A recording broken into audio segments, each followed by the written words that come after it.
যা বলবো সত্যি বলবো। আসলে সত্যি বলাটা আজ খুব জরুরি।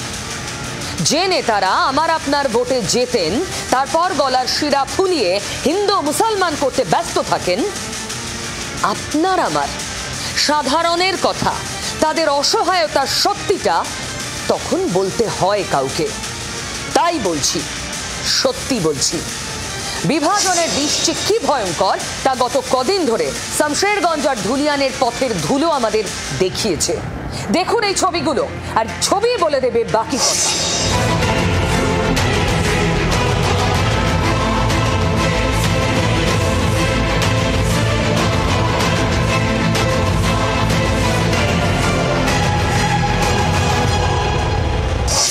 এই পুড়ে যাওয়ার ক্ষত এক সেনা জওয়ান ও তার পরিবারের। অবাক হচ্ছেন তো? এটাই তো সত্যি। প্রাণ বাজি রেখে যে জওয়ান সীমান্তে দেশ রক্ষা করেন, বিধ্বংসী হিংসা তাকেও সুরক্ষা দিতে পারে না।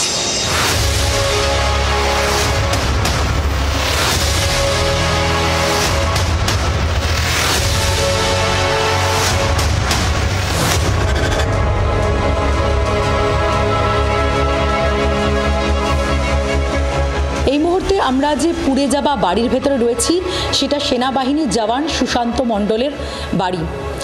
এই সুশান্ত মণ্ডল তার পরিবার নিয়ে এখানেই থাকতেন এবং এখন এই মুহূর্তে বাড়ির বিভিন্ন অংশ ঘুরলে যে বেদবোনা গ্রামের বিভিন্ন বাড়িতে যেভাবে লুটপাট চালানো হয়েছে, আগুন ধরিয়ে দেওয়া হয়েছে, ঠিক একই ছবি, সেই পোড়া ছবি সেগুলো সামনে আসছে।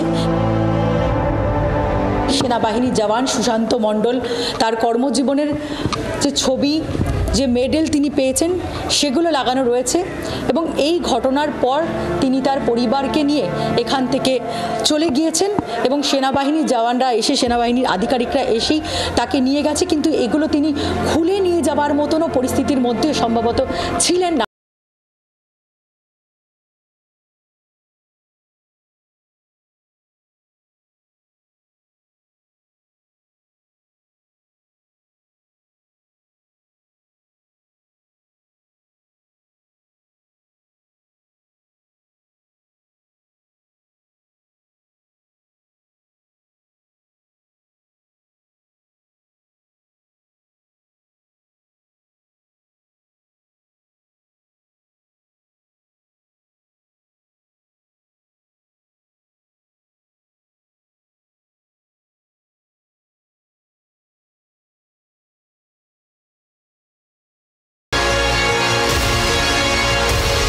শনিবার ভারতীয় সেনার জওয়ান সুশান্ত মণ্ডলের এই বাড়িতে যখন হামলা হয়, বোম মারা হয়, তখন এই বাড়ি লাগোয়া যে খেজুর গাছ রয়েছে তারা প্রথমে সিঁড়ি দিয়ে ছাদে চলে যান এবং এই খেজুর গাছ দিয়ে কোনো রকমে প্রাণ বাঁচিয়ে সুশান্ত মণ্ডল এবং তার পরিবারের সদস্যরা তারা বেরিয়ে আসেন।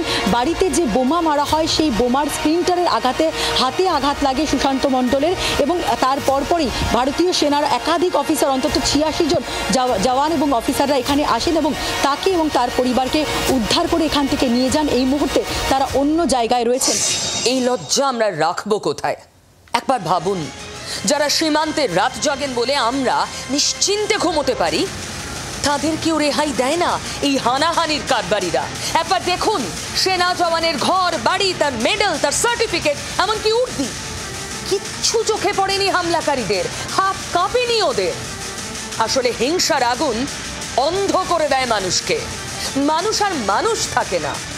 আমাদের দেশের সেনাবাহিনীতে কাঁধে কাঁধ মিলিয়ে লড়াই করেন হিন্দু, মুসলিম, শিখ, খ্রিস্টান, সেখানে তো বিভেদ নেই। কোনো জওয়ান প্রাণ দিলে, শহীদ হলে আমরা তো বলি না যে অমুক ধর্মের জওয়ান শহীদ হলেন। ওরা দেশের জন্য শহীদ হন, মানুষের জন্য। মানুষ সেই মান আর হুঁশ ধরে রাখুক। ধর্মে ধর্মে বিভেদ আমার আপনার দেশের সংবিধানও করে না। তারপরেও এই হানাহানি, এই বিভেদ কেন? এই যত আগুন, অশান্তির আগুন, শুরুটা কোথা থেকে? সংশোধিত ওয়াকফ আইনের প্রতিবাদ বিক্ষোভ, আর সেখান থেকেই আজকের এই আগুন। যে ওয়াকফ আইনের একাধিক ধারায় স্থিতাবস্থা রাখার নির্দেশ দিল সুপ্রিম কোর্ট, বিরোধীরা বলছে আদালতে জোর ধাক্কা খেল কেন্দ্রের নরেন্দ্র মোদী সরকার। কি নির্দেশ দেশের শীর্ষ আদালতের প্রধান বিচারপতির বেঞ্চের? পরবর্তী শুনানি পর্যন্ত ঘোষিত ওয়াকফ সম্পত্তিতে কোনো পরিবর্তন করা যাবে না। ওয়াকফ বাই ইউজারের ক্ষেত্রেও কোনো পরিবর্তন করা যাবে না।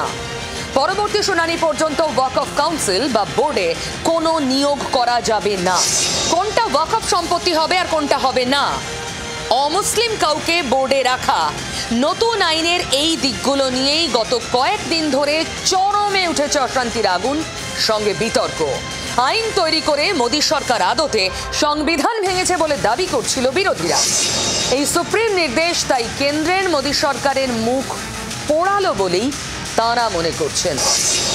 কেন্দ্রীয় সরকার ঘাজোয়ারি করে একতরফাভাবে যেটা চাপিয়ে দিয়েছে, তার সেই বিপজ্জনক দিকগুলো যে সুপ্রিম কোর্টের বিবেচনায় আসছে তার একটা ইঙ্গিত কিন্তু পাওয়া যায়। यह न सिर्फ धार्मिक संस्थाओं की स्वतंत्रता पर चोट करता है, बल्कि अल्पसंख्यकों की आत्मनिर्णय स्वायत्तता की भावना को कुचलता है। ये सत्ता की दखलंदाजी को सुशासन कहकर पेश करता है। बड़ी अजीब विडंबना है। মোদী সরকারের আইনের বিতর্কিত অংশে স্থগিতাদেশের ইঙ্গিত অবশ্য বুধবারের শুনানিতেই দিয়েছিল দেশের সর্বোচ্চ আদালত। শুধু তাই নয়, শুনানিতে ধর্ম নিরপেক্ষতা নিয়েও স্পষ্ট বার্তা দিয়েছিলেন সুপ্রিম কোর্টের প্রধান বিচারপতি। ওয়াকফ কাউন্সিল বা বোর্ডে অমুসলিমদের থাকা নিয়ে বিতর্ক। সুপ্রিম কোর্টের বেঞ্চে যে 3 বিচারপতি মামলা শুনছিলেন তারাও তো কেউ মুসলিম নন, সেই ইঙ্গিতই করেন সলিসিটর জেনারেল।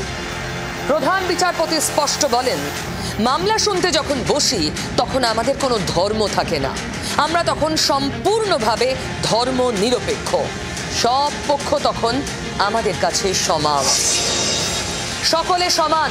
কত সহজে এই সহজ কথাটা বলেছেন দেশের প্রধান বিচারপতি। আমার প্রশ্ন, নেতাদের একাংশের কাছে কেন তারাও এত সহজে এত অনায়াসে বলতে পারেন না দেশের সব মানুষ সমান, ধর্ম নির্বিশেষে? কেন মানতে পারেন না? নাকি তারা জানেন কিন্তু প্রকাশ্যে মানতে পারেন না কারণ রাজনীতি? রাজনীতি থেমে যাবে তো, বিভেদ যদি না হয়, বিভাজন যদি না থাকে, রাজনীতির আগুন কোন পথ ধরে এগোবে? বারে এ কেমন রাজনীতি? সংশোধিত ওয়াকফ আইন নিয়ে এত বিতর্ক কেন? কেন এমন মারমার কাটকাট? কেন এই অশান্তি? কেন মামলা গড়ালো সর্বোচ্চ আদালতে? কেন্দ্রের বিজেপি সরকারের দাবি, ওয়াকফ সম্পত্তির নামে বছরের পর বছর ধরে দেশের সাধারণ গরিব মুসলমানকে তাদের হক থেকে বঞ্চিত করা হয়েছে। ধর্মকে ঢাল করে যুগ যুগ ধরে ফায়দা লুটেছে এই হাতে গোনা কিছু মানুষ। সেই বৈষম্যই ভাঙতে চায় নরেন্দ্র মোদীর সরকার। বিরোধীরা মানছে না, পাল্টা চড়া সুর তাদের। আইনের একাধিক ধারা নিয়ে প্রশ্ন বিরোধীদের, কিন্তু কোন অংশে আপত্তি? প্রশ্নই বা উঠছে কোথায়? দেখুন। Unified Waqf management empowerment efficiency and development act বা সংক্ষেপে উম্মিদ। এই নয়া উম্মিদেই যত বিতর্ক। পুরনো আইনের একাধিক ধারায় পরিবর্তন করা হয়েছে। আগে যে কেউ চাইলে সম্পত্তি ওয়াকফ করতে পারতেন। নতুন আইনে অন্তত 5 বছর কেউ ইসলাম ধর্মাচরণ করলে তবেই ছাড়পত্র মিলবে। ওয়াকফ বাই ইউজার বা ব্যবহারকারীর দ্বারা ওয়াকফ বাতিল করা হয়েছে। সঠিক নথির মাধ্যমেই জমি হস্তান্তর করতে পারবে ওয়াকফ বোর্ড। সঠিক নথি ছাড়া কোনো জমি ওয়াকফ নিজেদের বলে দাবি করতে পারবে না। ওয়াকফের জমি রেজিস্ট্রেশনের জন্য একটা সেন্ট্রালাইজড ব্যবস্থা হবে। ওয়াকফের সব সম্পত্তি ডিজিটালি রেজিস্টার করতে হবে। বার্ষিক আয়ের হিসেবও ঠিকমতো দিতে হবে। প্রথম বিতর্ক এই ওয়াকফ বাই ইউজার নিয়মটি নিয়ে। নিয়মটি ঠিক কি? বহু বছর ধরে ধর্মীয় বা সামাজিক কাজে ব্যবহার হয়ে আসা জমি ওয়াকফ বোর্ড মনে করলে কোনো কাগজপত্র ছাড়াই দখল নিতে পারে। এই নিয়ম সরিয়ে নথির দাবি কেন্দ্রে। কিন্তু প্রশ্ন উঠছে, বহু বছর আগেকার কোনো জমির নথি যদি ওয়াকফের কাছে না থাকে তাহলে সেটা কি আর ওয়াকফ সম্পত্তি থাকবে না? প্রাচীন কবরস্থান মসজিদ কবে থেকে আছে তার কাগজ মিলবে কোথায়? পুরনো সম্পত্তির কাগজ খুঁজতে খুঁজতে মামলার পাহাড় জমে যাবে। কেন্দ্রের পাল্টা যুক্তি, এই আইন রেট্রোস্পেক্টিভ নয়, অর্থাৎ ইতিমধ্যে ওয়াকফে নথিভুক্ত আছে তেমন জমির ওপর এই আইন লাগু নয়। নতুন সম্পত্তি নথিভুক্তির ক্ষেত্রে এই নয়া আইন লাগু হবে। এতদিন ওয়াকফের একজন সার্ভে কমিশনার ছিলেন। সার্ভে কমিশনারের আওতায় সম্পত্তি খতিয়ে দেখা হতো। নয়া আইনে এই দায়িত্ব পালন করবেন জেলা শাসক। জেলা শাসকের রিপোর্ট মানতে হবে ওয়াকফ বোর্ডকে। এই জায়গায় বিরোধীদের প্রশ্ন, মামলা যদি ওয়াকফ বনাম সরকার হয়, জেলা শাসক নিরপেক্ষ আদৌ থাকবেন? ওয়াকফের জমি সরকারিভাবে দখলের আশঙ্কা করছেন বিরোধীরা। বিরোধীদের যুক্তি, ওয়াকফ চাইলেই জমি আগেও হাতিয়ে নিতে পারত না, একজন নিরপেক্ষ সার্ভে কমিশনারকে দিয়েই তা করাতে হতো এবং তাকে সরকারই নিয়োগ করে। ওয়াকফ ট্রাইব্যুনাল নিয়ে বিজেপির যুক্তি ছিল, ওয়াকফ ট্রাইব্যুনালের সঠিক বিচার হয় না। ট্রাইব্যুনালের বিচারে সন্তুষ্ট না হলে হাইকোর্ট বা সুপ্রিম কোর্টের কেউ দ্বারস্থ হতে পারেন। নয়া আইনে সেই সংস্থান রাখা হয়েছে। পাল্টা বিরোধীদের দাবি, ওয়াকফ ট্রাইব্যুনালকে সরকার ধর্মীয় খাপ পঞ্চায়েত হিসেবে দেখছে। এই ট্রাইব্যুনালে সরকারি বিচারককে নিয়োগ করেন। উচ্চতর আদালতে যাওয়ার সংস্থান আগেও ছিল। তবে সবথেকে বিতর্কিত যে ধারা, ওয়াকফ বোর্ডে অমুসলিমদের রাখার বিষয়টি। নয়া আইনে কেন্দ্রীয় ওয়াকফ কাউন্সিলে অমুসলিমরা থাকতে পারেন। 22 সদস্যের কেন্দ্রীয় ওয়াকফ কাউন্সিলে 4 জন অমুসলিম থাকতে পারেন। রাজ্য ওয়াকফ বোর্ডের 11 সদস্যের মধ্যে 3 জন অমুসলিম থাকতে পারেন। ওয়াকফ কাউন্সিলে 2 জন মহিলা মুসলিম রাখার সংস্থান রাখা হয়েছে। পসমান্দা মুসলিমদেরও রাখার সংস্থান আছে। বিরোধীদের পাল্টা অভিযোগ, এটা তো ধর্মে হস্তক্ষেপ করা। মন্দিরের ট্রাস্টিতে যদি শুধু হিন্দুরাই থাকে, ওয়াকফ কাউন্সিল বা বোর্ডে কেন অমুসলিমরা থাকবেন? মন্দির ট্রাস্টিতেও কি দলিতদের রাখা যাবে? বিজেপির পাল্টা যুক্তি, অমুসলিমদের জমির ওপর ওয়াকফ নিজের অধিকার জাহির করতে পারলে ওয়াকফে অমুসলিম থাকা সমস্যা কোথায়? তাদের দাবি, ওয়াকফ নিয়ে ইসলামের সুস্পষ্ট ধারণা আছে, ওয়াকফ বোর্ড নিয়ে নয়। গরিবদের জন্য ওয়াকফ বোর্ড কোনো কাজ করে না বলে দাবি সরকার। পাল্টা ধর্মীয় স্বাধীনতার হস্তক্ষেপে সুর চড়াচ্ছে বিরোধীরা। ওয়াকফ সম্পত্তি দখলের চক্রান্তের অভিযোগেও চড়ছে সুর। মণিপুরে হোম মিনিস্টারকে যেতে বলুন, ত্রিপুরায় যেতে বলুন, আসামে যেতে বলুন। মুর্শিদাবাদে হিংসা অশান্তি নিয়ে আগেও বলেছেন, আজও খড়গহস্ত মুখ্যমন্ত্রী। দাঙ্গা তৈরি করা হয় কিছু ক্রিমিনালসদের দিয়ে, এটা মাথায় রাখবেন। আজকালকার দিনে টাকা দিয়ে অনেক কিছু হয়। বুধবার নেতাজি ইন্ডোরে ইমামদের সম্মেলনে বিজেপির দিকে তীর ঘুরিয়েছিলেন মুখ্যমন্ত্রী। বৃহস্পতিবারও সেই ধারাই বজায় রাখলেন। এনাদেরকে জিজ্ঞেস করো কি আপনাদের এলাকায় পুলিশ যায় না? যাই তো, কিন্তু আটকাতে তো পারেনি। না, গেছে আটকাতে পারেনি। গেছে, রক্ষা করতে তো আমরা এত দূর আসতে পুলিশ আটকাতে পারেনি। লজ্জা লাগে না এই মুখ্যমন্ত্রী শুনতে, যে পুলিশ মন্ত্রী হয়ে তার পুলিশকে শুনতে হচ্ছে পুলিশ চুরি করে থাকুক? অশান্তি বিধ্বস্ত মুর্শিদাবাদে আপাতত দুটো ছবি। ধীরে ধীরে স্বাভাবিক হচ্ছে ধুলিয়ান শামশেরগঞ্জের একাংশ। এখনো কার্যত বন্ধের চেহারা অন্যদিকে। রতনপুর, ঘোষপাড়া, জাফরাবাদের মতো এলাকা এখনো সিঁটিয়ে রয়েছে আতঙ্কে। সামগ্রিকভাবে যদি দেখি, শামশেরগঞ্জ এলাকায় পরিস্থিতি এখন সম্পূর্ণ নিয়ন্ত্রণে। গত কয়েকদিনে 4 দিনে কোথাও কোনো অশান্তির বা অপ্রীতিকর ঘটনার খবর এখনো পর্যন্ত নেই। আমি অ্যাপিল করব মাননীয় রাজ্যপাল মহাশয়কে, প্লিজ ওয়েট ফিউ ডেজ মোর। এর মধ্যেই মুর্শিদাবাদে যাচ্ছেন বলে জানিয়েছেন সিভি আনন্দ বোস। তিনি বাস্তব পরিস্থিতি নিজে ওখানে গিয়ে বুঝতে চান। আরও বলেছেন, শান্তি ফিরিয়ে আনতে হবে, আর সে কাজ তিনি করবেন। That request of the Chief Minister will be taken in all its seriousness. I don't want to comment more on that.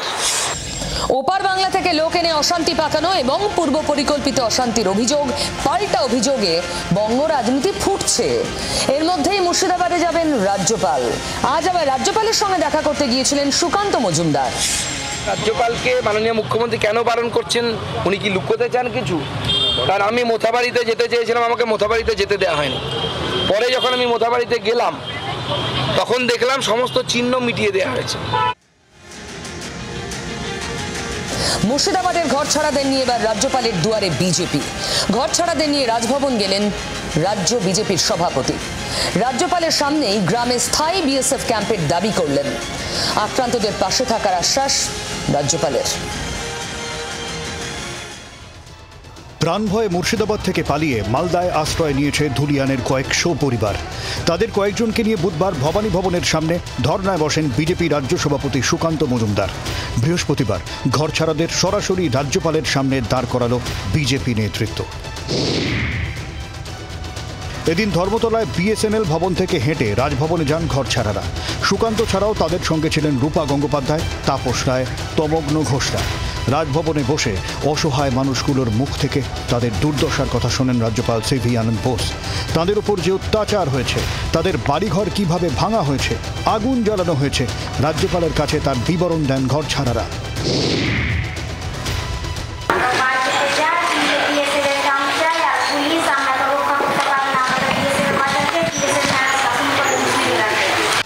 Raj Bhavan থেকে বেরিয়ে আর এক দফা রাজ্যের ওপর ক্ষোভ উগরে দেন সুকান্ত। ঘরছাড়াদের বাড়ি ফেরানোর আগে তাদের নিরাপত্তার গ্যারান্টিও দাবি করেন রাজ্য বিজেপির সভাপতি। এসপি মালদা, ডিএম, এসপি তারা প্রেশার দিচ্ছে এদেরকে বাড়ি চলে যেতে বলছে আপনার বাড়ি ফিরে যান। কিন্তু বাড়িটা কোথায়? বাড়িটা তো ভাঙা হয়েছে, বাড়িটা তো জ্বালিয়ে দেওয়া হয়েছে, বাড়িটা ঠিক করে দিন। যাবেন এনারা সিকিউরিটির গ্যারান্টি দিন। আমরা জানি পুলিশ পারবে না সিকিউরিটি দিতে, তো পুলিশ লিখুক বিএসএফ থাকুক এখানে আগামী 1 মাস 2 মাস, এবং পার্মানেন্ট বিএসএফ ক্যাম্প ওখানে তৈরি করার জন্য মাননীয় মুখ্যমন্ত্রী হোম মিনিস্টারকে লিখুন। ইতিমধ্যেই নিহতদের পরিবার পিছু 10 লক্ষ টাকা আর্থিক সাহায্য ঘোষণা করেছেন মুখ্যমন্ত্রী মমতা বন্দ্যোপাধ্যায়। আক্রান্তদেরও পাশে থাকার আশ্বাস দিয়েছেন। যদিও বিজেপির দাবি প্রত্যেক আক্রান্তকে 5 লক্ষ টাকা করে ক্ষতিপূরণ দিক রাজ্য সরকার। দেখুন, কেন্দ্রকে সুপ্রিম কোর্ট 1 সপ্তাহের মধ্যে রিপোর্ট দিতে বলেছে এই ওয়াকফ নিয়ে। এদিকে মুর্শিদাবাদের পরিস্থিতিও বেশ খানিকটা নিয়ন্ত্রণে, যদিও এখনো পুলিশ এবং কেন্দ্রীয় বাহিনী অতি সক্রিয় রয়েছে, কিন্তু ছন্দে ছন্দে এগোচ্ছে মুর্শিদাবাদের ধুলিয়ান, সুতি, শামশেরগঞ্জ, জাফরাবাদ। এর মধ্যেই সাম্প্রদায়িক সম্প্রীতির এক অনন্য নজির সামনে এসেছে। নেতারা প্লিজ শিখুন। নদিয়ায় এক গরিব হিন্দু পরিবারকে সাহায্যের জন্য এগিয়ে এসেছেন এক মুসলিম নেতা। হিন্দু পরিবারের একমাত্র রোজগেরে সদস্য এই হিংসার বলি হয়েছে, মৃত্যু হয়েছে তার। বাকি পরিবারটা খাবে কি? খাওয়ার কথা অনেক পরে, যার মৃত্যু হয়েছে তার শ্রাদ্ধ তো করতে হবে, সেই সামর্থ্যটুকু নিয়ে এই পরিবারের সাহায্য করলেন কে? এক মুসলিম নেতা, জেবের শেখ। তবে তার রাজনৈতিক পরিচয়, তিনি তৃণমূল করেন।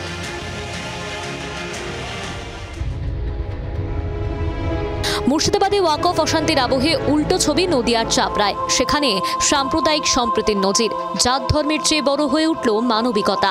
হিন্দু পরিবারের একমাত্র রোজগেরের সদস্যের অকাল প্রয়াণ। শ্রাদ্ধানুষ্ঠানের সামর্থ্য ছিল না পরিবারের। সাহায্যের হাত বাড়িয়ে দিলেন মুসলিম নেতা। ভেদাভেদের রাজনীতি ভুলে হিন্দু পরিবারের পাশে দাঁড়ালেন। দিন কয়েক আগে নদিয়ার চাপড়ার মাধবপুর গ্রামে বরুণ প্রামাণিকের মৃত্যু হয়। বরুণই ছিলেন পরিবারের একমাত্র রোজগেরে। দিন আনা দিন খাওয়া পরিবারে বরুণের মৃত্যুতে মাথায় আকাশ ভেঙে পড়ে পরিবারের। অথই জলে পড়েন স্ত্রী ও 2 সন্তান। শ্রাদ্ধানুষ্ঠানের খরচ জোগানোর মতো অর্থটুকু তাদের কাছে ছিল না। প্রামাণিক পরিবারের এই অসহায় অবস্থার কথা শুনে এগিয়ে আসেন তৃণমূলের সংখ্যালঘু নেতা জেবের শেখ। শ্রাদ্ধানুষ্ঠানের যাবতীয় খরচ নিজের কাঁধে তুলে নেন। মানুষ মানুষের জন্য। আমরা একজন মুসলিম ছেলে হিসাবে আমার সবসময় কর্তব্য, যেহেতু চাপড়ার ক্ষেত্রে আমার হিন্দু ভাইয়েরা এখানে সংখ্যালঘু, সবসময় তাদের পাশে থাকা এবং জাতি ধর্ম বর্ণ নির্বিশেষে, দলমত নির্বিশেষে আমরা মানুষের পাশে থাকি, মানুষের কাজ করি। এটাই হচ্ছে আমার দায়িত্ব, কর্তব্য, এটা আমি মনে করি। খুব কাছের মানুষ, ভগবানের মতো বলতে গেলে আমাদের জেবের কাকু। তো তিনি আমাদের বাড়িতে এসেছিল, তো তিনি যতটুকু পেরেছে আমাদের হেল্প করার চেষ্টা করেছে। আশা করি হয়তো তিনি আমাদের পাশে থাকবে, এতদিন থেকে গেছে। একদিকে ওয়াকফ সংশোধনী আইনের প্রতিবাদে উত্তপ্ত মুর্শিদাবাদ। অশান্তির আগুনে পুড়ে ছারখার একাধিক বাড়ি, দোকানপাট, ঘরছাড়া বহু মানুষ। সেই আবহেই নদিয়ায় ধর্মীয় বিভাজনের ঊর্ধ্বে গিয়ে জয় হলো ভালোবাসার, জয় হলো মানবতার। তপ্ত রাজনীতি মুর্শিদাবাদ নিয়ে, কিন্তু এবার মোদ্দা প্রশ্ন, যে দাবি শুভেন্দু অধিকারী করে আসছেন সেই এনআইএ তদন্ত আদৌ হবে কি মুর্শিদাবাদের ঘটনায়? কারণ বিরোধী দলনেতা তো কোর্টে ছুটেছিলেন। এখনো সেই এনআইএ তদন্ত হবে কিনা তার কোনো উত্তর পাওয়া যায়নি, কারণ আদালত স্থগিত রেখেছে রায়দান। হয়তো খুব দ্রুত জানা যাবে এনআইএ তদন্ত হবে কিনা। তবে এর মধ্যেই সিট তৈরি করে ফেলেছে রাজ্যের সরকার, ফলে সিট তদন্ত করছে। এই অবস্থাতেই কোর্ট আবার এনআইএ তদন্তের কোনো নির্দেশ দেয় কিনা সেটা খুব তাৎপর্যপূর্ণ।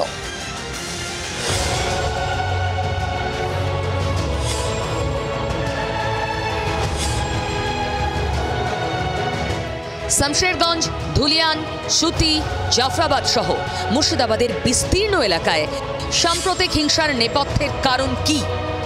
অনুসন্ধানে এনআইএ তদন্তের দাবির মধ্যেই মুর্শিদাবাদে অশান্তি নিয়ে হাইকোর্টে বিস্ফোরক রিপোর্ট দিল রাজ্য সরকার। বৃহস্পতিবার রাজ্য আদালতে জানায়, মুর্শিদাবাদে ভিড় পুলিশকে হত্যার উদ্দেশ্যে এগিয়ে এসেছিল। লোহা রডের মতো মারাত্মক অস্ত্র নিয়ে তারা পুলিশের দিকে এগিয়ে আসছিল। আসল উদ্দেশ্য ছিল পুলিশকে হত্যা করা। 10 রাউন্ড গুলি ভরা এসডিপিওর পিস্তল ছিনতাই করে নেওয়া হয়। রাজ্য সরকারের বিস্ফোরক এই রিপোর্ট পেশের দিনই গুরুত্বপূর্ণ মন্তব্য করল হাইকোর্ট।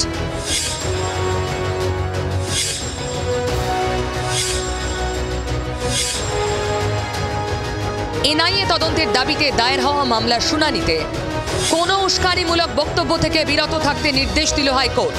এই নির্দেশ সবার জন্যই বলে জানিয়ে দিয়েছে বিচারপতি সৌমেন সেন ও বিচারপতি রাজা বসু চৌধুরীর ডিভিশন বেঞ্চ। মানুষকে ঘরে ফেরানো প্রথম উদ্দেশ্য বলেও স্পষ্ট করে দিয়েছে আদালত। কারা কারা ঘরে ফিরতে পারেনি তা জাতীয় ও রাজ্য মানবাধিকার কমিশন এবং স্টেট লিগ্যাল সার্ভিস দেখতে পারে বলেও নির্দেশ দিয়েছেন বিচারপতিরা। এদিন শুনানিতে এনআইএ তদন্তের দাবিতে জোরালো সওয়াল করেন বিরোধী দলনেতা শুভেন্দু অধিকারীর আইনজীবী।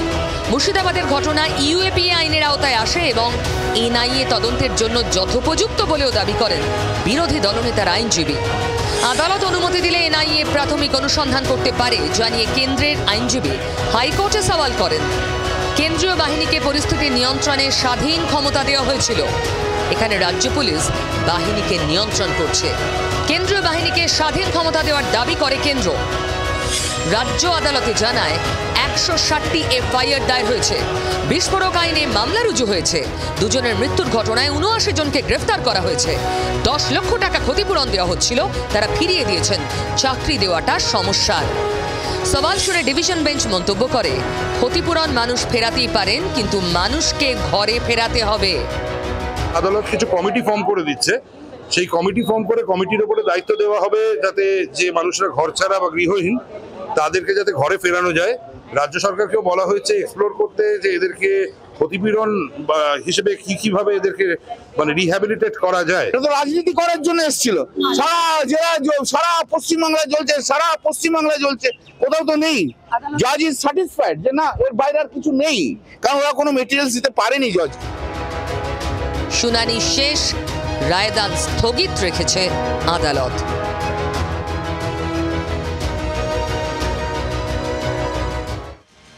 এ তো নেতার ভালো মানুষই। এবার ওই দুই খুদের কথা বলি। ওরা রাজনীতি বোঝে না, ওরা এই হিংসা, বিদ্বেষ, ওয়াক অফ কিচ্ছু বোঝে না। এত ভারী শব্দ বুঝে কি হবে? ওরা একে অন্যকে গলা জড়িয়ে বলে, আয় ভাই ভাত খাই। শিখুন নেতারা, প্লিজ এই সোলেমান আর সন্দীপকে দেখে শিখুন, আর এই পরিবেশটা বজায় রাখতে একটু সাহায্য করুন। আপনারা যখন ভোট ভিক্ষা চাইতে যান, প্লিজ মাথায় রাখুন, অশান্তির আগুন জ্বালানোর দায় আপনাদেরই নিতে হবে, আর আপনাদের শেখাবে এই সন্দীপ সোলেমান রাই। স্টিলের থালায় ভাতের উপর ছড়ানো সয়াবিন আলুর ঝোল, পাশাপাশি বসে থালা থেকে ভাত মেখে খেতে ব্যস্ত দুই বালক। একজনের নাম সন্দীপ সাহা আর অপরজন সোলেমান শেখ। মালদার মোথাবাড়ির অলিটোলা প্রাথমিক বিদ্যালয়ের মিড ডে মিলে সন্দীপ সোলেমানের হাসি মুখে ভাত খাওয়ার ভিডিও এখন সমাজ মাধ্যমে ভাইরাল। নাম কি তোমার? কি নাম? তোমার নাম? সোলেমান শেখ, তুমি কোন ক্লাসে পড়ো? তুমি? তোমরা দুজন বন্ধু একসাথে খাচ্ছ, ভাল লাগছে? এরা প্রায়ই একসাথে এক থালাতে খায়। এক বন্ধু থালা আনলে আরেক বন্ধু থালা আনে না, তার সাথে খায়। এবং আমরা এই মেসেজ দিতে চাই যে আমরা ভাই ভাই, হিন্দু মুসলমান ভাই ভাই, আমরা যুগ যুগ ধরে মানে হাজার হাজার বছর ধরে একসাথে আছি, আগামী দিনে একসাথে থাকবো, এই বার্তাই আমরা প্রচার করতে চাই। সেই মোথাবাড়ি যেখানে কয়েকদিন আগেই অশান্তি ছড়িয়েছিল, স্কুলের শিক্ষক রবিউল ইসলাম তাদের এই ভিডিওটি মোবাইলে বন্দী করেন। বর্তমান পরিস্থিতি যেহেতু একটু অন্যরকম পরিস্থিতি আমাদের রাজ্যে তথা গোটা দেশে, সেই পরিবেশকে খানিকটা হলেও প্রশমিত করার জন্য, একটা সম্প্রীতির বার্তা দেওয়ার জন্য আমি ওই ভিডিওটা করেছিলাম। দেখলাম আমি যে ওরা খাচ্ছে, দূর থেকে আমি দেখলাম, ওই জন্য কাছে গিয়ে ভিডিওটা করলাম। আমরা এই শিক্ষাটা দিই, আমরা পড়াশোনার পাশাপাশি বাচ্চাদের এই মানে মনুষ্যত্ব নিয়েও শিক্ষাটা দিই, ভালো মানসিকতা তৈরি করার চেষ্টা করি। সবার কাছে একটা মেসেজ দিয়ে সবার ওপরে মানুষত্ব, তাহার ওপরে নাই। আমাদের বর্তমান যা সমাজ তৈরি হয়েছে, বিষাক্ত যে সমাজ তৈরি করার চেষ্টা হচ্ছে, তাতে এই দুটো বাচ্চার কাছ থেকেই আমাদের শেখা উচিত যে তারা কি বার্তা দিতে চাইছে। এটাই কিন্তু বাংলার সংস্কৃতি, এটাই বাংলার কালচার। যারা এইসব উদ্দেশ্য প্রণোদিতভাবে আজকে আমাদের মেন্টালিটি বা আমাদেরকে ডিভাইড করে দেওয়ার চেষ্টা করছে, তাদেরকে আমি অনুরোধ করব যে বাংলার সংস্কৃতি, ভারতের সংস্কৃতি আপনারা অক্ষুণ্ণ রাখুন। সরল নিষ্পাপ দুটি শিশু, গাল ভর্তি হাসি। ওরা ধর্ম বোঝে না, রাজনীতি জানে না, শুধু জানে ওরা দুজন বন্ধু। মুর্শিদাবাদ ও মালদার হিংসা অশান্তির আবহে ছোট্ট সন্দীপ সোলেমানের একই থালায় ভাত খাওয়ার দৃশ্য সম্প্রীতির এক অনন্য দৃষ্টান্ত। কোর্ট কাচারি, আইন আদালত, কথার বুলি থুরি, কথার গুলি, এগুলো তো চলছেই। সব পক্ষকে আদালত বারবার বলেছে কোনো উস্কানিমূলক মন্তব্য করা যাবে না, অথচ দেখুন নেতারা কথা বের করছেন, বুলি হয়ে বেরিয়ে সোজা গুলির মতো ছুটছে। আর গুলি তো আর ফিরিয়ে নেওয়া যায় না একবার বেরিয়ে গেলে। হ্যাঁ, পদ্ম শিবিরের বেশ কয়েকজন নেতার কথাই বলছি। কথার ফুলঝুরিতে অবাক করছেন যারা আমাদের। আপাত দৃষ্টিতে কম বিতর্কে থাকা নেতারাও অদৃশ্য কোনো টনিকের প্রভাবে ময়দানে নেমে পড়েছেন। লকেট চ্যাটার্জিকে দেখুন, একসময়ের অভিনেত্রী, বিজেপির সাংসদ, এখন শুধুই পদ্মনেত্রী। সেই লকেট কেমন মারমুখী। প্রতিরোধ যদি না করতে পারি তখন তো প্রতিশোধ দিতেই হবে। প্রতিরোধ যদি না করতে পারি তখন তো প্রতিশোধ দিতেই হবে। আমাদের তো সেই জায়গায় সঙ্গে পাল্টা তো আমাদের দিতেই হবে।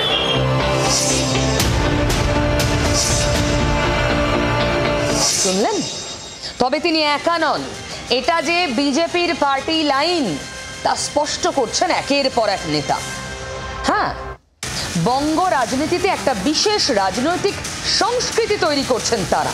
না হলে ভাবুন, কেন্দ্রীয় শিক্ষা প্রতিমন্ত্রী, এ রাজ্যে বিজেপির সভাপতি অধ্যাপক মশাই, শান্ত স্বভাবের, ভদ্র মার্জিত, যার ইমেজ, সেই সুকান্ত মজুমদার এমন কথা বলেন। মমতা বন্দ্যোপাধ্যায়কে লাস্ট ওয়ার্নিং দিচ্ছি, এরপরে কিন্তু আমরা রাস্তায় গাড়ি ধরে ধরে মারবো কিন্তু। এছাড়া উপায় নেই। আর প্রতিরোধ যদি না করতে পারি তখন তো প্রতিশোধ দিতেই হবে। আমাদের তো যদি কেউ আমাদেরকে মানে মারতে আসে বা অ্যাটাক করতে আসে, আমরা তো তাদেরকে বরণ করবো না। আমাদের তো সেই জায়গায় সঙ্গে পাল্টা তো আমাদের দিতেই হবে। কেমন শেখানো তোতার বুলির মতো লাগছে না? সুকান্ত মজুমদারের ইমেজের সঙ্গে এই সমস্ত মারমার কাটকাট কথাগুলো যায় বলুন তো, কিন্তু শেখাচ্ছেটা কে? গত কয়েকদিনে তো বারবার বিতর্ক তৈরি করেছেন সুকান্ত বাবু। ছেলেকে ডাক্তার, ইঞ্জিনিয়ার যা বানানোর বানান, ভালো হিন্দু বানান, তার সাথে যে নিজের ধর্মের প্রতি সমর্পিত হবে। আর বাড়িতে একটা ধারালো অস্ত্র রাখুন। পুলিশ এরপরে যা পরিস্থিতি আসছে, জনগণ পুলিশকে উদম কেলাবে। এসব কি ভাষা সুকান্ত বাবু? আপনি না অধ্যাপক, দেশের শিক্ষা প্রতিমন্ত্রী, কি ভাষায় কি শিক্ষা দিচ্ছেন আপনি? শুধু লকেট সুকান্ত? এই তালিকায় সবার প্রথম নাম অবশ্যই দিলীপ ঘোষের। তবে দিলীপ আর কুকথা বহুদিনের সঙ্গী। বাড়িতে টিভি কিনছে, ফ্রিজ কিনছে, আর নতুন নতুন আসবাব কিনছে, এটা হাতিয়ার নেই। বলে হাতিয়ার আমাদের কি হবে? আমরা তো বলি যাওয়ার জন্য জন্মেছি। বরং দিলীপ বাবু শান্ত থাকলে অন্যরকম থাকে, তাই না? দিলীপ ঘোষের মুখের কথা শুনে যে কতবার কানে আঙুল দিতে হয়েছে, আপনিও একমত হবেন আমার সঙ্গে। আরে টাকা দিয়েছি, কারো বাপের টাকা নেই, কারো বাপের টাকা নেই, আমি টাকা দিয়ে বানিয়েছি। কারো বাপের টাকা নেই, আমি টাকা দিয়ে বানিয়েছি। তোমাকে বলেছি আপনি এমপিও একজন বাথরুমে বলতে পারেন। যতপুরুষ তুলবো, যতপুরুষ তুলবো, যতপুরুষ তুলবো, যতপুরুষ তুলবো। আমার বড় অধিকার দিয়েছে আপনাকে। হ্যাঁ, বেটামেরা গলা টিপে দেবো। হ্যাঁ, বেটামেরা গলা টিপে দেবো। তোর বাপকে বলবে, তোর বাপকে বলবে, তোর বাপকে বলবে।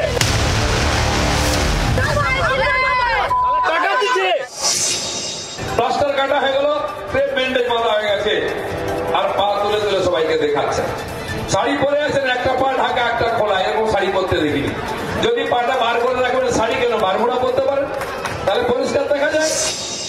বাংলা নিজের ভাইপোকে চায়, বিহার ইউপি থেকে। দিদি গিয়ে গোয়াতে বলে আমি গোয়ার মেয়ে, ত্রিপুরার আমি ত্রিপুরার মেয়ে। মানে বাপ তো ঠিক করো, যাত্রার মেয়ে হওয়া ঠিক না।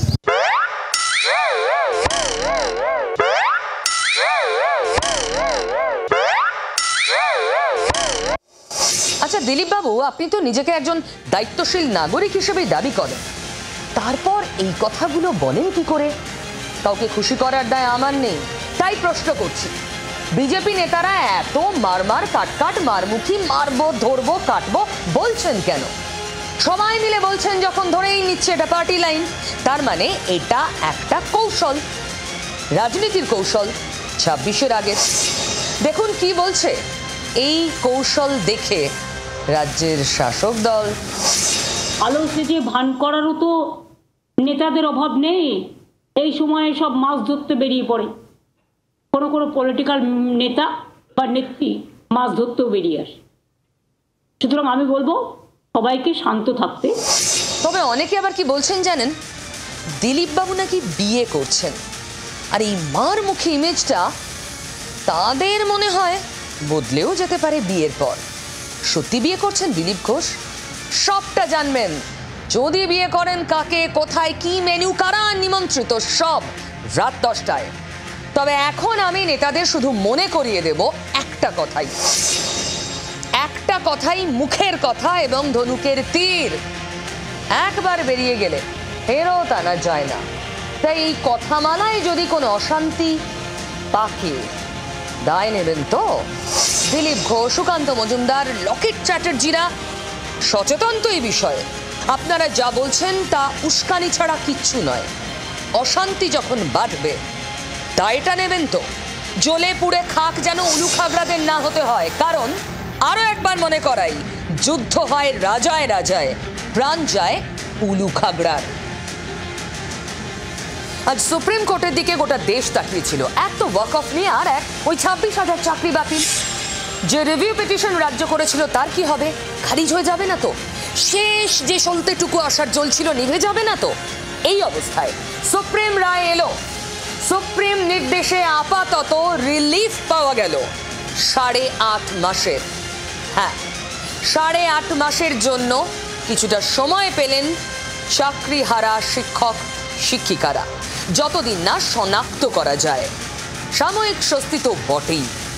বৃহস্পতিবার সর্বোচ্চ আদালত নির্দেশ দিল 31 ডিসেম্বর পর্যন্ত কাজের সুযোগ পাবেন অযোগ্য হিসাবে শনাক্ত না হওয়ারা। এটা আমাদের পার্মানেন্ট কোনো সলিউশন হলো না। সমস্ত ফ্রেশ ক্যান্ডিডেট তারা আমাদের সঙ্গে যদি কম্পিট করে, তাদের সঙ্গে আমাদের পাড়া মানে দুর্বোধ্য। সুপ্রিম কোর্টের চাকরি বাতিলের রায়ের পর নেতাজি ইন্ডোরে তাদের সঙ্গে বৈঠকে শিক্ষকদের আশ্বস্ত করেছিলেন মুখ্যমন্ত্রী। যোগ্যদের চাকরি যাতে যোগ্যরা ফিরে পায় মর্যাদার সাথে, সম্মানের সাথে, আমরা প্রথমে ক্ল্যারিটি চাইব। শিক্ষামন্ত্রী ব্রাত্য বসুও আইনি পরামর্শ নেওয়ার কথা বলেছিলেন। এদিন মধ্যশিক্ষা পর্ষদের করা আবেদনের প্রেক্ষিতে এই বছর শিক্ষক শিক্ষিকাদের কাজের সুযোগ দিল সুপ্রিম কোর্ট। কিন্তু নতুন বছরে কি হবে? সাময়িক স্বস্তিতেও স্বস্তির নিঃশ্বাস ফেলতে পারছেন কি শিক্ষকরা? তারা বলছেন স্থায়ী সমাধান চাই, তা তো হলো না।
বন্দ্যোপাধ্যায়।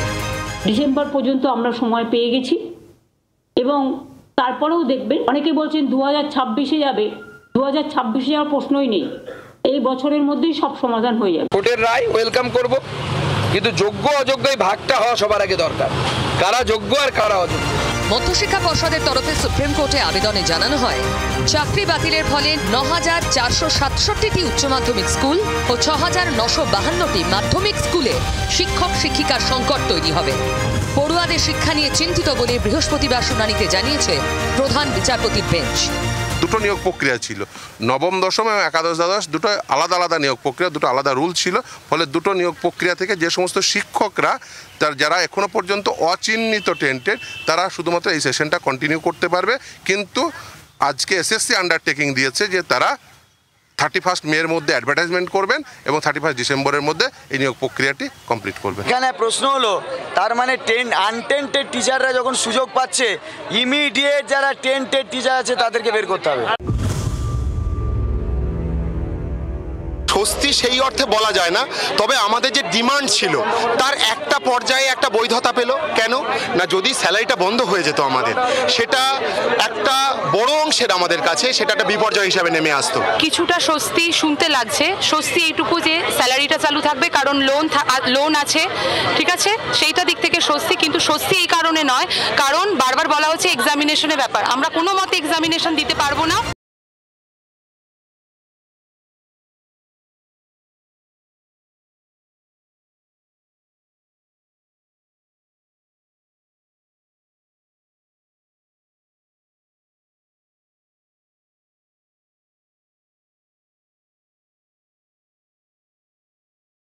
যেতে হবে না স্কুলে, এই জায়গা থেকে কাল থেকে আর পেটে ভাত জুটবে না, এই জায়গা থেকে 8-9 মাসের মাইনে শিক্ষকরা পাবেন, তা নিশ্চিত হলো। কিন্তু মনে রাখবেন, এই 26,000-এর মধ্যে সবাই কিন্তু শিক্ষক শিক্ষিকা ছিলেন না, ছিলেন অশিক্ষক কর্মীরাও। বিভিন্ন স্কুলে চালাতে গেলে যাদের ওপর ভীষণভাবে নির্ভর করতে হয়, lab assistant, mid day meal দেখভাল করেন যারা, স্কুল খোলা বন্ধ করা, ঘন্টা বাজানো, অনেক কাজ তাদের কি হবে? গ্রুপ সি এবং গ্রুপ ডি এর কেউ স্কুলে যেতে পারবেন না। এই গ্রুপ সি গ্রুপ ডির যে কর্মীরা, তারা তো যে অন্ধকারে ছিলেন সেখানেই পড়ে থাকলেন। ওদের জন্য তো কোনো আশার আলো সুপ্রিম কোর্ট থেকে আসেনি, কারণ অযোগ্য হিসেবে চিহ্নিত না হওয়া শিক্ষক শিক্ষিকাদের 31শে ডিসেম্বর পর্যন্ত একটা হিল্লে হলো। ওদের কি হবে? ওদের যোগ্য অযোগ্য কাউকেই কাজে ফেরানো যাবে না বলে স্পষ্ট জানিয়েছে সর্বোচ্চ আদালত। কিন্তু মহামান্য প্রধান বিচারপতি বেঞ্চ জানিয়েছে যে শুধুমাত্র শিক্ষকরা, অর্থাৎ নবম দশম এবং একাদশ দ্বাদশের এখনো পর্যন্ত যারা চিহ্নিত হয়নি টেন্টেড হিসাবে, সেই সমস্ত শিক্ষকরা যেতে পারবেন। আপনার মনে প্রশ্ন আসতেই পারে, যদি শিক্ষক শিক্ষিকারা সুযোগ পান এবছরটা কাজ চালিয়ে যাওয়ার, চাকরি করে যাওয়ার, তাহলে অশিক্ষক কর্মীরা পাবেন না কেন? এক্ষেত্রে আদালত গুরুত্ব দিয়েছে স্কুলের অবস্থাকে, কারণ স্কুলগুলোর, সরকারি স্কুলগুলোর পড়াশোনা একেবারে তলানিতে চলে গিয়েছিল। শিক্ষার স্বাস্থ্য রুগ্ন হয়ে পড়ছিল, কারণ এমন বহু স্কুল যেখানে 20-25 জনের শিক্ষকের চাকরি একেবারে বাতিল হয়ে গেছে। কে আসবেন, কে পড়াবেন, এই চিন্তা থেকে স্কুল বন্ধের মুখে হয়েছিল অনেক। সেই রিপোর্ট আদালতের কাছে জমা পড়ে, তার প্রেক্ষিতেই শিক্ষকদের খানিকটা সময় দেওয়া হলো, সঙ্গে এই স্কুলগুলোকে দেওয়া হলো। পড়ুয়াদের কথা মাথায় রেখেই সিদ্ধান্ত। কিন্তু এটাও তো ঠিক, স্কুলগুলো তো এই শিক্ষাকর্মীরা চালান, দেখভাল করেন, আগলে রাখেন, তাই না? কিন্তু প্রধান বিচারপতির বেঞ্চ কোনো সুরাহা এক্ষেত্রে দেয়নি। রায়শোটা খুবই অসুস্থ মনে হচ্ছে, আমাদের নন টিচিংদের বঞ্চিত করা হলো সমান অধিকার থেকে। সুপ্রিম রায় বাতিল হয়েছিল 25,752 জনের চাকরি, যার মধ্যে 17,000 শিক্ষক শিক্ষিকা, বাকি 8,500-এরও বেশি শিক্ষাকর্মী। জেলায় জেলায় অনেক স্কুলেই দরজা খোলা, ঘন্টা বাজানোর লোক নেই। শিক্ষক শিক্ষিকাদের আকালের সমস্যা সাময়িকভাবে দূর হলেও শিক্ষাকর্মী সমস্যা কি করে মিটবে, চিন্তায় স্কুলের প্রধান শিক্ষক শিক্ষিকারা। যারা গ্রুপ সি গ্রুপ ডি, তাদের ব্যাপারটা নিয়ে একটু চিন্তায় পড়লাম, কারণ আমাদের স্কুলের একজন গ্রুপ ডি ছিলেন, তার ব্যাপারটা কী হবে সেটা বুঝতে পারছি না।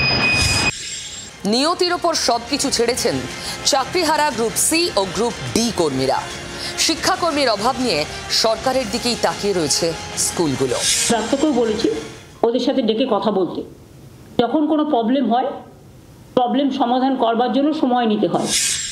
আমরা ওনাদেরও যোগ্য অশিক্ষক কর্মচারীদেরও পাশে আমরা আছি। মুখ্যমন্ত্রী স্বয়ং আজকে সাংবাদিক বৈঠক করে এটা জানিয়েছেন, ফলে আমি তাদেরও চিন্তা করতে বারণ করব। নিয়োগ দুর্নীতির অভিযোগ, যোগ্য অযোগ্য বাছাই না হওয়া একলপ্তে প্রায় 26,000 জনের চাকরি গেছে। চাকরি বাতিলে গোটা শিক্ষা ব্যবস্থাটাই অচল হওয়ার জোগাড়। আজ চাকরিহারাদের সঙ্গে রাজ্যের সরকারও খানিকটা বোধহয় টেনশনই ছিল, কারণ তাদের দায়ের করা রিভিউ পিটিশন খারিজ করে দেবে না তো সুপ্রিম কোর্ট? কি নির্দেশ দেবে সুপ্রিম কোর্ট? শেষ পর্যন্ত স্বস্তি পেল শাসক দল, পেল এ রাজ্যের সরকার। ফের যোগ্যদের পাশে থাকার বার্তা দিলেন মুখ্যমন্ত্রীও, যদিও এই স্বস্তি ডিসেম্বর পর্যন্ত। তবে এই স্বস্তি স্থায়ী সমাধান নয় চাকরিহারারা বললেও মুখ্যমন্ত্রী বলে দিয়েছেন তিনি যা করার এই বছরের মধ্যেই করবেন, মানে একটা স্থায়ী সমাধান তার সরকার 31শে ডিসেম্বরের মধ্যেই দেবে। মুখ্যমন্ত্রী যা বললেন তাতে এই কথাই দাঁড়ায়।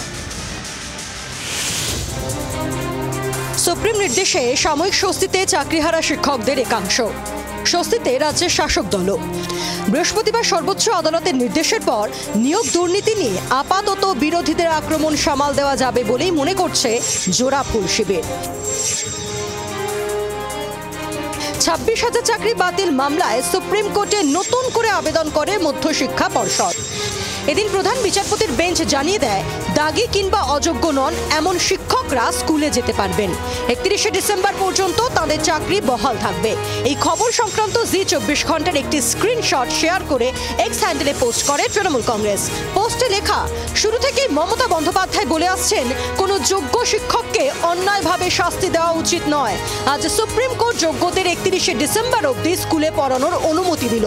আমরা এই রায়কে স্বাগত জানাচ্ছি। বিজেপি ও সিপিএম এর রাজনৈতিক চক্রান্তে জনগণের ভবিষ্যৎ নষ্ট হতে দেব না। এদিন সুপ্রিম রায়ের পর আপাতত চাকরি ফিরে পাওয়া শিক্ষক শিক্ষিকাদের পাশে থাকার আশ্বাস দিয়েছেন মুখ্যমন্ত্রী মমতা বন্দ্যোপাধ্যায়। টিচারদের অনুরোধ করুন, ভালো করে মন দিয়ে ক্লাস করুন, মন দিয়ে কাজ করুন, চিন্তা করবেন না, আমরা আপনাদের সহসাথী, সমব্যথী এবং সহসাথী। আপনাদের বেদনা হলে আমাদেরও বেদনা লাগে। যদিও এই রায়কে স্থায়ী সমাধান হিসেবে দেখতে নারাজ বামেরা। আজকে সুপ্রিম কোর্টে রাজ্য সরকার পরিষ্কার মেনে নিতে বাধ্য হলো যে সবার চাকরি চলে গেল, কারো চাকরি আর থাকছে না। অর্থাৎ রাজ্য সরকার তারা মনে প্রাণে সুপ্রিম কোর্টের যে রায়, সেই রায়কে হাত জোর ক্ষমা প্রার্থনা করে মেনে নিয়ে বললেন শুধুমাত্র আমাকে 6টা মাস সময় দাও যাতে আমার স্কুলগুলো ক্ষতিগ্রস্ত না হয়। রাজ্য সরকার স্বীকার করলেন যে দুর্নীতিগ্রস্ত শিক্ষকেরা আছেন এবং তার লিস্ট তাদের বার করে দিতে হবে। কোর্টের রায় ওয়েলকাম করব, কিন্তু যোগ্য অযোগ্য এই ভাগটা হওয়া সবার আগে দরকার, কারা যোগ্য আর কারা অযোগ্য। ওনার কথা শুনলে আমার সুকুমার রায়ের কবিতা মনে পড়ে, ওরে আমার গোবর গণেশ ময়দা ঠাসা নাদুস রে। শিক্ষা নিয়ে স্বস্তি অস্বস্তির দিনেও জোর তরজায় রাজ্য রাজনীতির কারবারিরা। এবার না চিকিৎসকরা বেশ বিপাকে পড়লেন। কেন জানেন? ওই যে আরজি করের সময় থেকে সরকার, প্রশাসন বনাম ডাক্তারদের কিছু অংশ এই যে লড়াইটা চলছিল, তা ওপরের স্তরে থিতিয়ে গেলেও ভিতরে ভিতরে বোধহয় চলছিল। তারই একটা বহিঃপ্রকাশ, যার মাধ্যমে বিপাকে পড়লেন চিকিৎসকরা। দেখুন, আগেই রাজ্যের সরকার, স্বাস্থ্য ভবন তারা নির্দিষ্ট নির্দেশিকা জারি করেছিল ডুজ অ্যান্ড ডোন্টস ডাক্তারদের জন্য, মানে সরকারি হাসপাতালে চাকরি করা চিকিৎসকদের জন্য। সেখানে কতজন মানছিলেন, কতজন মানছিলেন না। এইবার এত নির্দিষ্ট করে তা বলা হলো, তাতে বেকায়দায় পড়তে বাধ্য ডাক্তারদের একটা বড় অংশ। কিরকম? সরকারি হাসপাতালে চিকিৎসকদের হাজিরায় কারচুপি রুখতে ফেস স্ক্যানার, আধার সংযুক্ত করে ফেস স্ক্যানার, মানে আপনার মুখের প্রতিচ্ছবি উঠবে স্ক্যানারে, তার মাধ্যমে হাজিরা দেওয়ার নির্দেশ সরকারি হাসপাতাল ও মেডিকেল কলেজের চিকিৎসকদের। মানে অনেক অভিযোগ ছিল, ধরুন আপনার পোস্টিং উত্তরবঙ্গ মেডিকেল কলেজে, অথচ সপ্তাহের বেশিরভাগ সময় আপনি কলকাতায় পড়ে থাকেন। কোনো না কোনো ছলাকলা করে ওখানে দেখিয়ে দেওয়া যেত, প্রেজেন্ট স্যার। এবার আর হবে না, এবার ওই মুখটি দেখাতে হবে। মানে আপনি যেখানে লগ ইন করবেন, যেখানে আপনাকে প্রেজেন্ট দেখাতে হবে, আপনার মুখ দেখাতে হবে সেখানে। বুঝতে পারছেন কতটা জটিল আর কঠিন হয়ে গেল ডাক্তারদের জন্য? চিকিৎসকেরা যাতে সময় মতো সরকারি হাসপাতালে আসেন ও সময়ের আগে যাতে হাসপাতাল থেকে বেরিয়ে না যান তা নিশ্চিত করতে আগেই বাধ্যতামূলকভাবে আধার সংযুক্ত করে বায়োমেট্রিক যন্ত্রে আঙুলের ছাপ দিয়ে হাজিরা চালু করেছিল জাতীয় মেডিকেল কমিশন। এবার চিকিৎসকদের হাজিরা নিয়ে আরও কড়াকড়ি। ডাক্তারদের হাজিরায় কারচুপি রুখতে এবার চালু হবে ফেস স্ক্যানার। চিকিৎসকদের হাজিরায় কারচুপি রুখতে এবার আধার বেসড ফিঙ্গারপ্রিন্ট স্ক্যানারের পর আধার বেসড ফেস স্ক্যানার চালু করতে চলেছে জাতীয় মেডিকেল কমিশন। এই মর্মে রাজ্যের প্রত্যেকটি মেডিকেল কলেজ এবং হাসপাতালগুলিতে ইতিমধ্যে নির্দেশিকা পাঠানো হয়েছে। আগামী 24শে এপ্রিলের মধ্যে দেশের সব চিকিৎসককে এনএমসি AEBAS অ্যাপ ডাউনলোড করে সেই অ্যাপে ফেস স্ক্যানারের মাধ্যমে হাজিরার প্রক্রিয়া সেরে ফেলতে হবে। 1 মে থেকে দেশের সব সরকারি হাসপাতাল ও মেডিকেল কলেজগুলিতে চিকিৎসকদের ফেস স্ক্যানারের মাধ্যমে হাজিরা বাধ্যতামূলকভাবে চালু হয়ে যাবে। যে কোনো মেডিকেল কলেজ ও হাসপাতালের 100 মিটারের মধ্যে নিজের মোবাইল থেকে আধার বেসড এনএমসি AEBAS অ্যাপ থেকে দেওয়া যাবে হাজিরা। যে কোনো মেডিকেল কলেজ ও হাসপাতালের 100 মিটার চত্বর কতটা হবে তা ঠিক করবে সংশ্লিষ্ট হাসপাতাল কর্তৃপক্ষ। জেলার সরকারি হাসপাতাল ও মেডিকেল কলেজগুলিতে চিকিৎসকদের হাজিরা নিয়ে প্রচুর অভিযোগ ওঠে। ফেস স্ক্যানার চালু হলে চিকিৎসকদের হাজিরায় ফাঁকিবাজিতে লাগাম টানা যাবে বলে মনে করছে সংশ্লিষ্ট মহল। সত্যি কথা গায়ে লাগে, সত্য সব সময় অপ্রিয়, তবু যা বলবো সত্যি বলবো। রোজ রাত 9টায় সঙ্গে থাকুন।